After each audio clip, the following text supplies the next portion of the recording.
mental, né? E com um manequim ou olhando um computador, eu não desenvolvo essa habilidade de entender a linguagem corporal, por exemplo. Interagir com o paciente real é fundamental. Boa parte da resposta de tratamento, quem trata os pacientes, quem atua na medicina, sabe que, principalmente para doenças crônicas, boa parte do tratamento depende da relação médico-paciente boa. Se o paciente não acreditar em você, não confiar em você, não vai seguir seu tratamento e não vai se beneficiar dele. Então, esta é uma coisa que é muito importante, que nossos alunos vão continuar precisando de hospitais, vão continuar precisando de frequentar os ambulatórios e não vai poder aprender só no computador. Portanto, é importante a construção de confiança e cada vez mais se fala em decisão compartilhada da terapêutica. Num período em que os médicos sofrem muito de judicialização, de processos éticos, né? Temos que ter muito cuidado. E se fala muito em todas as reuniões de colegas que frequentam o CRM, de que uma das grandes causas de processos é exatamente porque faltou a construção da relação médico-paciente boa, faltou a relação de confiança, faltou o médico gastar um pouco mais de tempo explicando o tratamento, falando dos prós e contras, e podendo o paciente também optar ou falar o que ele prefere, em termos de, por exemplo, quando tem duas opções terapêuticas. Então, acho que é muito importante os nossos alunos virem estudarem ou aprenderem usando a alta tecnologia, mas é fundamental eles continuarem tendo bons exemplos de profissionais, professores que ensinam, professores que agem eticamente, professores que têm respeito ao paciente, consideração aos seus familiares, e assim por diante. Sempre digo que um bom médico é aquele que domina a técnica, sabe muito bem o conhecimento sobre a doença, a fisiopatologia, tratamento, efeitos colaterais e tudo mais, mas que tem também um bom relacionamento médico-paciente. Então, acho que isto é uma grande dificuldade nossa, como construir este médico, como construir esse ensino ao longo do tempo. E nós estamos falando em ensinar um médico que vai ser médico daqui a... Quem está entrando na faculdade agora, o ano que vem, vai ser médico mesmo daqui a 10 anos, porque são 6 anos de medicina, mais residência, 10 anos.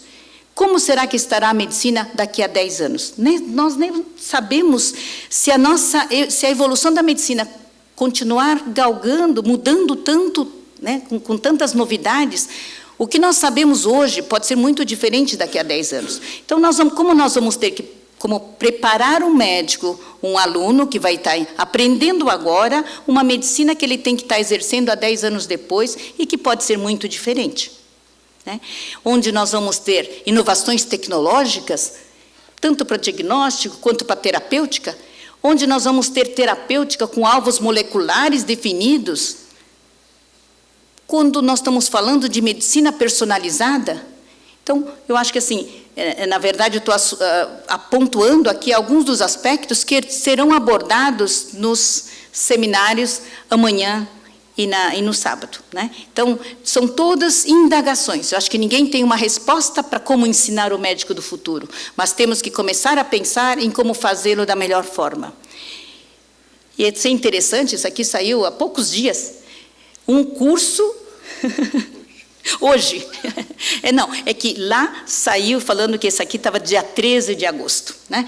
Mas que foi feita essa reportagem sobre uma universidade que está focado numa fusão de engenharia e medicina.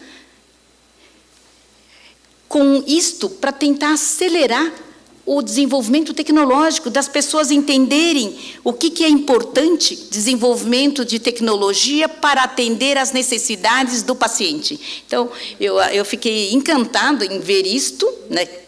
E acho que são possibilidades bastante atraentes para futuros jovens, e aí eu fico me perguntando que nós vamos estar com essa medicina desenvolvida desta forma, e nós temos que ensiná-los agora, hoje, amanhã, em 2019, os novos alunos ingressantes. Eu acho que só tenho a dizer que estes dias vão ser dias para discussões, vão ser dias em que nós podemos estar ouvindo o que tem de futuro, né? o que está sendo previsto para um futuro, que não vai ser para amanhã, mas vai ser para futuro breve, e o que nós, então, podemos estar preparando nossos alunos. Os alunos que têm que ter uma formação de saber buscar informação, já que essas informações estão modificando a cada ano, e como eles poderão, então, se manter atualizados para o resto da vida, que vai cada vez mais exigir, então, que eles se mantenham. Mas eu sempre volto a falar que humanização é importante para a medicina. E nós vamos ter também o professor Naumar falando da humanização em medicina, né? Então, eu acho que esse simpósio foi muito bem organizado, eu agradeço aos organizadores, a gente discutiu, mas acho que assim, nós estamos pensando aspectos que vão ser discutidos durante esses dias e esperamos que isto possa refletir numa melhora do ensino dos nossos alunos para frente, né? E dizer que, apesar de todo esse nosso esforço, que todos os nossos docentes têm feito, ensino, nós precisamos de financiamento, né? Então, acho que, assim, devemos esperar e realmente conclamar que os nossos comandantes, os políticos, possam olhar, como já se disse, que a saúde, educação e ciência são fundamentais para o desenvolvimento. Um povo doente não pode ir para frente, um povo sem educação não vai avançar, e um povo sem ciência também não vai avançar. Então, eu acho que essa tríade tem que caminhar junto, e para que caminhe tem que ter financiamento. Mas vamos falar também da nossa responsabilidade como gestores de fazer uso da melhor forma possível de pouco financiamento que temos para que ele renda o máximo possível, em prol de uma boa formação para os nossos alunos e uma condição de ensino que seja adequado para os nossos docentes. Muito obrigado, desejo a todos um ótimo encontro hoje, amanhã e sábado. Obrigada, boa noite.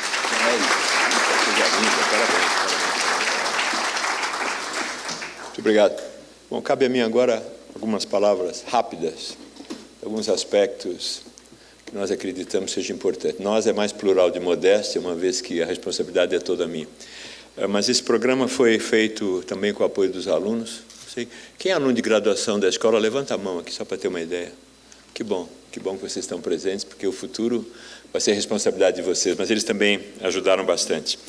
Pois é, já foi falado aqui que há 85 anos, provavelmente, numa noite fria como hoje, porque foi em julho, um grupo de professores resolveu fazer uma escola. Escola porque São Paulo tinha uma só. E a professora Emília citou muito bem, era uma época de depressão e de tristeza. E os fundadores dessa Escola Paulista de Medicina se referiam ao fato que aquela época era quase sempre para enterrar esperanças e filhos precocemente mortos que a terra se entreabria. E, de repente, naquele mês, a terra se entreabriu de novo, mas para colocar sementes de esperança. Queriam fazer uma coisa importante para São Paulo e para o Brasil. Então isso aconteceu e a Escola Paulista de Medicina veio.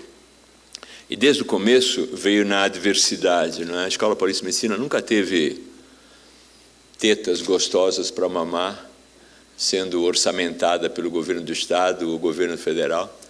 Desde o início, a luta pelas condições financeiras foi árdua e desde o início teve que contar com empreendedorismo, essa palavra que já foi citada também, e com muita irreverência, e com muita persistência.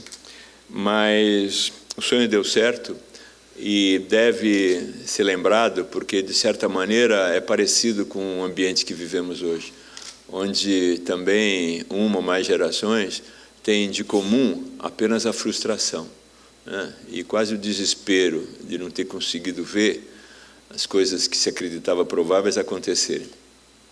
Esse espírito existia quando a Escola Paulista de Medicina foi criada e, desde o início, essa maneira de conseguir fazer as coisas e não aceitar um não como resposta fez com que essa escola fosse para frente. Já naquela época, era um grupo privado que tentou de todas as maneiras fazer um ensino e uma pesquisa adequada e, desde o início, manteve a ideia do ensino, da pesquisa, não apenas no médico, mas também com uma multidisciplinaridade que cada vez se fala mais hoje, que já existia na década de 40, quando os nossos fundadores diziam que é impossível fazer uma medicina sem haver uma escola de enfermagem.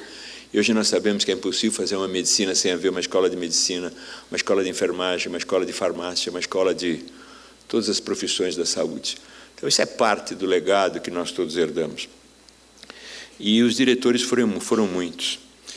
Diretores que, eleitos periodicamente, sempre representaram o melhor que havia. Eu vou rapidamente lembrá-los. O primeiro foi Otávio de Carvalho, 33 a 38. Álvaro de Lemos Torres, 38 a 42. Álvaro Guimarães Filho, 42 a 52, 10 anos. Jairo de Almeida Ramos, 52 a 54.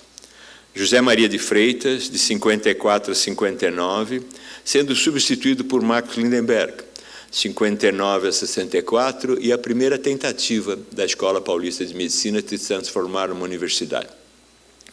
Com o golpe de 64, Marcos Lindenberg é afastado, é morta a ideia, pelo menos temporariamente, da Escola Paulista de Medicina se transformar numa universidade, e volta o professor José Maria, primeiro Felício Sintra do Prado, em 64, e volta em seguida o professor José Maria de Freitas, de 64 a 68. Era a época da Revolução, era a época daquela frustração da universidade, e, sem dúvida, o anfiteatro que nós temos até hoje, né, o anfiteatro Leitão da Cunha, sempre foi o local onde todas essas discussões ocorreram. Nós discutimos muito entre fazer a reunião aqui ou no Leitão da Cunha. Até há 2 dias atrás, tínhamos 2 anfiteatros reservados. Tínhamos medo de não caber no Leitão da Cunha, aqui ser mais confortável, mas queríamos, de certa maneira, que fosse lá, porque aquele anfiteatro também simboliza os 85 anos da escola. Então, por favor, sintam-se como se estivessem no Leitão da Cunha. Lembre-se que não foi naquele anfiteatro que se discutiu a Revolução ou o golpe, se discutiu o fim da escola, da universidade, discutiu tudo que foi de importante na medicina e da saúde desse tempo. Foi naquele anfiteatro que se discutiu, por exemplo, o ensino público gratuito ou não na universidade. Foi naquele anfiteatro, muito mais recentemente, onde se discutiu muito a questão das cotas. Eu jamais vou esquecer o professor Nestor Schor discutindo, dialogando, brigando em relação a esse assunto, como muitos outros, todas essas décadas fizeram. Foi naquele anfiteatro que se discutia, de novo, posteriormente, a questão de ressurgir a Universidade Federal de São Paulo ou não. Mas isso foi muito depois. Porque antes disso nós tivemos Niceu Marques de Castro, o primeiro diretor, ex-aluno da Escola Paulista de Medicina, tragicamente morto num acidente no mar, aqui em São Paulo. Em seguida, Horácio Quiniz de Mello, em 70 a 74, José Carlos Pratos, 74 a 78, Jair Xavier Guimarães, 78 a 83, Magide Yunes, de 83 a 87, Nader Vafai, de 87 a 91, e Manuel Lopes dos Santos, de 91 a 94. Aí nós temos, então, o surgimento da Universidade Federal de São Paulo e o professor Manuel Lopes dos Santos, Hélio Egídio Nogueira, Ulisses Fagundes Neto e Walter Mann Albertoni foram também os reitores da Unifesp. A diretoria da Escola Paulista de Medicina deixou momentaneamente de existir e voltou através da eleição do professor Dr. Antônio Carlos Lopes, primeiro diretor da nova fase, e atualmente a professora Emília Sato. Ou seja, são alguns dos muitos exemplos de gente fantástica que nós tivemos como diretores dessa escola. E eles lideram e exemplificam gerações de sucesso que nós temos a obrigação de continuar. São muitos os professores. Citando apenas alguns dos falecidos, falou-se a respeito da pós-graduação e como é importante a Escola Paulista de Medicina nessa área médica, mas foi Dietrich, junto com o Ribeiro do Vale, Leal do Prado e Paiva, que nas cadeiras básicas sempre lideraram isso. Jairo Ramos, já mencionado, Oswaldo Ramos, Rato, Delácio, Lezer, Magide Yunes, Pimenta, Moacir Álvaro. São muitos os exemplos que nós poderíamos ficar citando de pessoas que, além de exercer a medicina, todos os seus aspectos, estavam sempre muito preocupados com a educação. Bom, a Escola Paulista de Medicina tem enormes desafios pela frente e precisa lembrar que a liberdade foi sempre o que nós tivemos de maior valor. Nós nunca tivemos muito dinheiro. O dinheiro sempre foi pouco, mas nós sempre tivemos liberdade. Liberdade de empreender e liberdade de conseguir fazer aquilo que era importante. E é isso que nós nunca podemos deixar de ter e de lutar.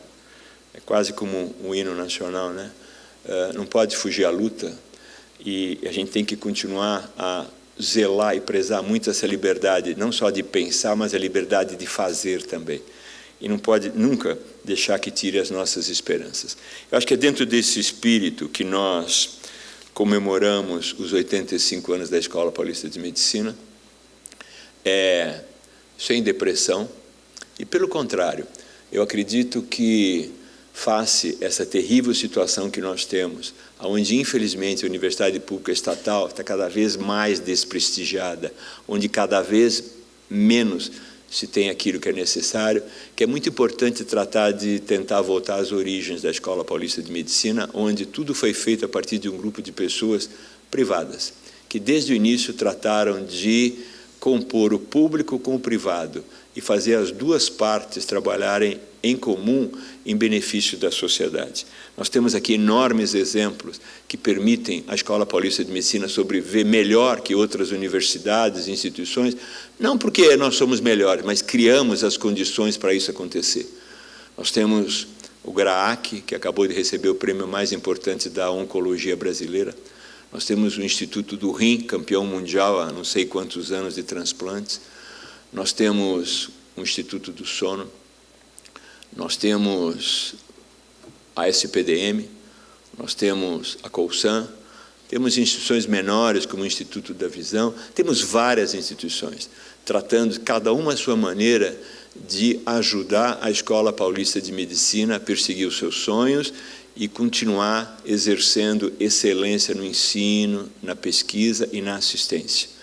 Tudo isso é fundamental de ser lembrado. Quanto maior a crise, maior a oportunidade. E, infelizmente, nós estamos constatando que não é apenas o Grupo Abril que, de repente, vai parar de existir. Grandes instituições, de repente, vão parar de existir e vão ser substituídas por outras. Nós não podemos deixar que instituições privadas se orgulhem de ser excelentes. Nós temos de lembrá-los que nós somos excelentes há 85 anos. E a gente vai continuar a exercer essa excelência se a gente tiver liberdade de exercer essa criatividade. Então, eu estou nessa escola há muito tempo, há muitos anos, como Rui, Arthur e vários aqui presentes. E a gente tem muito orgulho, eu acredito, não só do passado, do presente, mas também do futuro que essa instituição vai ter, com as lideranças atuais e com as lideranças que a gente vai construir e fazer. Então, eu tenho a impressão que essas são algumas das ideias desse simpósio, onde nós tivemos cuidado de trazer algumas das melhores pessoas do Brasil para discutir. E nós pretendemos não apenas transformar essas gravações em um material visual, audiovisual, mas também ter uma publicação que possa servir de base de discussão futura desses assuntos. Então, em nome da comissão organizadora, agradecer muito a oportunidade e eu passo a palavra, então, à professora Helena Nader e à professora Emília Sato, que vão coordenar a primeira mesa redonda, que tem o nome de Educando o Médico para o Futuro. E agradeço os integrantes da mesa, por favor, que podem voltar para o anfiteatro. Obrigado.